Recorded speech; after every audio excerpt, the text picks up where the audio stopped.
ان اللہ ملائکتہ یصلون علی النبی یا ایھا الذین آمنوا صلوا علیہ وسلموا تسلیما۔ عصر کے وقت حضرت آدم علیہ السلام، نماز عصر کے بابت بیان ہو رہا ہے۔ عصر کے وقت حضرت آدم علیہ السلام نے دانہ گندم کھا لیا تھا، جس کے باعث انہیں برہنہ تن کر دیا گیا اور جنت سے نکال دے کر دنیا کے قید خانے میں قید کر دیا گیا، اور یہ سب کچھ عصر کے وقت ہوا۔ اور اسی بنا پر امت محمد صلی اللہ علیہ وآلہ وسلم پر نماز عصر فرض کر دی گئی، تاکہ اس وقت نماز میں مشغول ہو کر کھانے پینے سے اجتناب کریں۔ حضرت آدم علیہ السلام برہنہ ہوئے تھے، امت محمد صلی اللہ علیہ وآلہ وسلم پر نماز میں لباس پہننا فرض کیا گیا۔ حضرت آدم علیہ السلام حوا علیہ السلام سے کلام کر کے حضرت حوا کی باتوں میں آ گئے تھے۔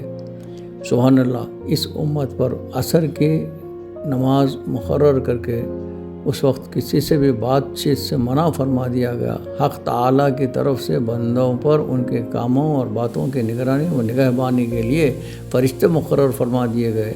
رات کے فرشتے اور ہیں اور دن کے فرشتے اور۔ دن کے فرشتے عصر کے وقت واپس ہوتے ہیں اور رات کے فرشتے عصر کے وقت آتے ہیں، اور اس طرح عصر کی نماز کے وقت رات اور دن کے فرشتے یکجا یا جمع ہو جاتے ہیں۔ پھر جب دن کے فرشتے واپس لوٹتے ہیں، اللہ رب العزت ان سے سوال فرماتا ہے کہ تم نے میرے بندوں کو کس حال میں چھوڑا ہے؟ فرشتے عرض کرتے ہیں، الہی جب ہم آ رہے تھے ہم نے دیکھا کہ وہ نماز عصر میں مشغول تھے۔ اس وقت اللہ رب العزت ارشاد فرماتا ہے کہ اے فرشتو، تم نے تو انہیں مفسد اور خونریز کہا تھا، اب تم ہی کہتے ہو کہ وہ عصر کی نماز میں مشغول تھے۔ چنانچہ حق تعالیٰ نے فرشتوں کو قائل کرنے کے لیے بھی نماز عصر مقرر فرمایا، اور وقت عصر ہی میں دن اور رات کے فرشتوں کا آنا جانا مقرر فرما دیا۔ مقام غور ہے، فرشتوں نے مفسد اور خونریز کہہ کر حضرت آدم علیہ السلام کو دنیا بھر کے گناہوں کا الزام لگایا تھا اور کہا تھا، اے پاک ذات، کیا تو ایسا خلیفہ و نائب زمین میں بناتا ہے کہ جو فساد اور خونریزی کرے گا؟ حق تعالیٰ نے عصر کی نماز عطا فرما کر سارے جہاں کے گناہگار بندوں کو پاک فرما دیا، اور عصر کی نماز پڑھوا کر تمام آسمانوں کے فرشتوں سے بنی آدم کے لیے دعائے مغفرت کروایا۔ فرشتوں سے بنی آدم کے لیے دعائے مغفرت کروایا۔ حضرت یونس علیہ السلام کو اللہ پاک نے 4 اندھیروں میں قید کیا۔ دریا کا اندھیرا، مچھلی کے پیٹ کا اندھیرا، اس مچھلی کو ایک اور مچھلی نے نگل لیا تھا اس کے پیٹ کا اندھیرا، رات کا اندھیرا۔ جب حضرت یونس علیہ السلام نے ان 4 اندھیروں سے گھبرا کر مچھلی کے پیٹ میں حق تعالیٰ کی جانب سجدہ کیا اور تسبیح کی، لا الہ الا انت سبحانک انی کنت من الظالمین، سجدے میں پڑا، اسی وقت مچھلی کو حکم ہوا کہ فوراً حضرت یونس علیہ السلام کو زمین پر نکال دے۔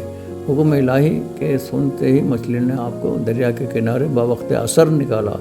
حضرت یونس علیہ السلام نے ان 4 اندھیروں سے نجات پانے کے شکریہ میں 4 رکعت پڑھا۔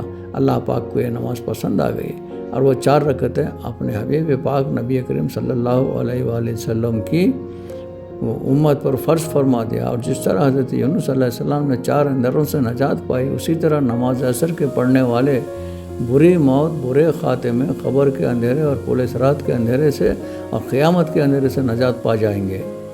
اللہ تعالیٰ نے قبر کا سوال ہر مسلمان، منافق، کافر سب کے لیے مقرر کیا ہے، اور یہ بہت مشکل کا وقت ہوتا ہے۔ اللہ پاک کو یہ مشکل آسان فرمانا منظور ہوا تو عصر کی نماز فرض فرما دیا۔ دن ہو یا رات، مدفون کو عصر کا ہی وقت نظر آتا ہے، اور اس طرح سے وقت سوال و جواب مرحوم کو نماز عصر کی فکر لاحق رہتی ہے، اور وہ یوں اللہ پاک کی طرف رجوع رہتا ہے۔ عصر کا وقت دنیا داروں کی بے حد مشغولیت کا وقت ہوتا ہے۔ سب کے سب یعنی مسلمان و کافر دنیاوی کاموں میں مشغول رہتا ہے، مگر سبحان اللہ، اللہ پاک نے مسلمانوں کو توفیق دیا کہ وہ کافروں کے برابر نہ رہیں، اور پھر یوں نماز عصر کا حکم دیا، اور پھر اس نماز کی حفاظت کا بھی نہایت تاکید کے ساتھ حکم فرمایا، وصلاۃ الوسطیٰ، یعنی لوگوں نمازوں کی حفاظت کرو، مگر عصر کی نماز کے لیے خاص حفاظت اور اہتمام کا حکم دیا۔ جب کافر اور مسلمان حشر میں ایک جگہ جمع ہوں گے، تب اللہ تعالیٰ کی طرف سے حکم ہوگا یعنی اے کافروں گناہ گاروں مسلمانوں سے الگ ہو جاؤ، جس طرح کہ مسلمان دنیا میں تم سے عصر کی نماز کے لیے الگ ہو جاتے تھے، اسی طرح آج یہ جنت میں جانے کے لیے الگ ہوں گے۔ سبحان اللہ، مسلمان دنیا کو چھوڑ کر مسجدوں میں جان نمازوں پر گئے اور کفار بدستور مشغول دنیا رہ کر خوش ہوتے رہے۔ آج مسلمان کفار کو روتا چھوڑ کر جنت میں جائیں گے۔